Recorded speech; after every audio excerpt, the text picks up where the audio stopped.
Hello, my name is Juan Ortiz. My pronouns are he, him, his, and I'm part-time counselor at University Services at CISA. This video is about something very important, suicidal thoughts and behaviors. Before I start this video, I want to take some time to acknowledge that it is a very sensitive topic. And if you're triggered at any point, or you're going through a crisis, or you're having thoughts about killing yourself, please call UCS at 818-677-2366 and choose option number 3 to be redirected to a counselor on call 24/7. If you're in any imminent risk, please go to your nearest emergency room or call 911. Lastly, if you're not in a crisis and you would like to see a counselor at UCS, please call the same number, 818-677-2366, and choose option number 1 to schedule an appointment with a counselor. I would like to begin with a short extract from a poem by Maggie Royer. And it goes, "The morning after I killed myself, I tried to unkill myself, but I couldn't finish what I started." I believe this summarizes a lot what I want to express in this video. During difficult times, including those we're going through with the pandemic, social justice, isolation, and other difficulties, we forget to see small things in life that are meaningful and beautiful. During COVID-19 pandemic, you might be feeling increased anxiety, sadness, fear, frustration, anger, isolation, to the point of feeling or thinking that they're overwhelming. These emotional, psychological, and physical experiences might lead to suicidal ideas. In other words, suicidal thoughts can be a result of feeling that we're faced with devastating life events and that difficult moments are here to stay. Let me reassure you that these difficult times do change, and one way or another, we can even change them by changing our perspectives on certain life events. As a psychologist, I'm both honored and also amazed by the resilience of people I meet as clients.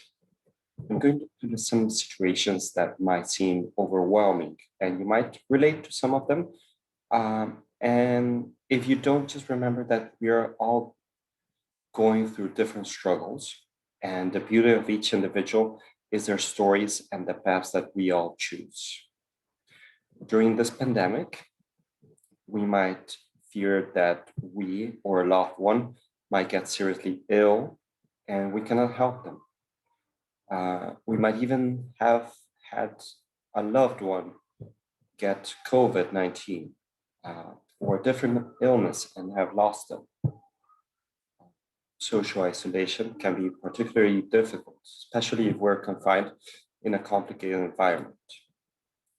Further, other circumstances might be worsening what individuals are going through, such as using or misusing alcohol or other substances, and even other underlying mental health disorders such as depression, PTSD, anxiety, bipolar disorder, ADHD, and others. Other examples that might be more external related could be the loss of work and other financial struggles, just meeting basic needs, working in high-risk environment, not performing well academically, and others. I want you to know that there is always someone that cares for you. And even in those difficult times, we might not see them.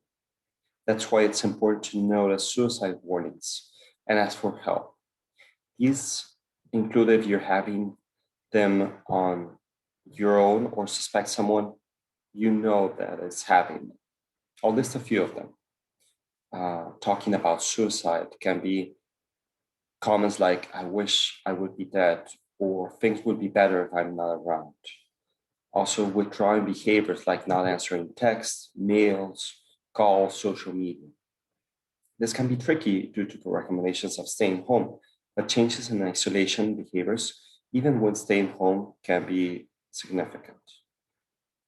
Feelings of hopelessness or overwhelming thoughts of worries of death or dying, engaging in self destructive behaviors like self harm, and that can be cutting, bruising, even burns. Uh, Getting means to take your life or giving away personal belongings or saying goodbye to people, writing suicide notes or other behaviors or thoughts that might be related to suicide or self harm. At UCS and other mental health facilities, we help on helping out people who are struggling with difficulties in their lives. We offer problem solving and offering support during these crises. Crisis response can have different parts, but they're all focused on keeping you and your loved ones who are having thoughts of killing themselves safe. In mental health treatment, we focus on the importance of confidentiality because one of the pillars of mental health treatment is having a safe space to talk and find options for difficult times in life.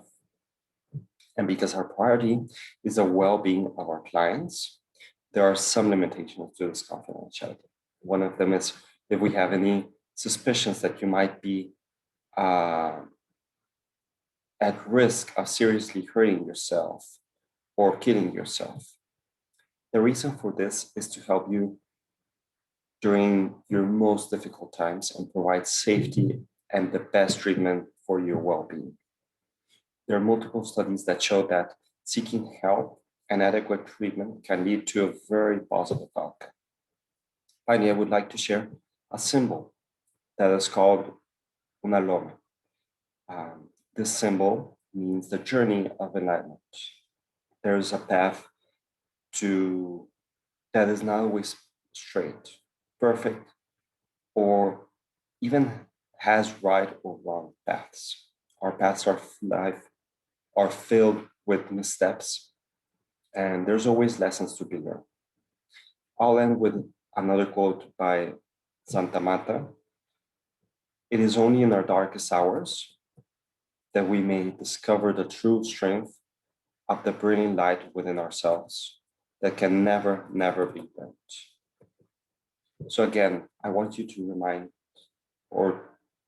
remind you that if you're going through a crisis or you're having thoughts of killing yourself, please call UCS at 818-677-2366 and choose option number 3 to be redirected to a counselor or call 24/7.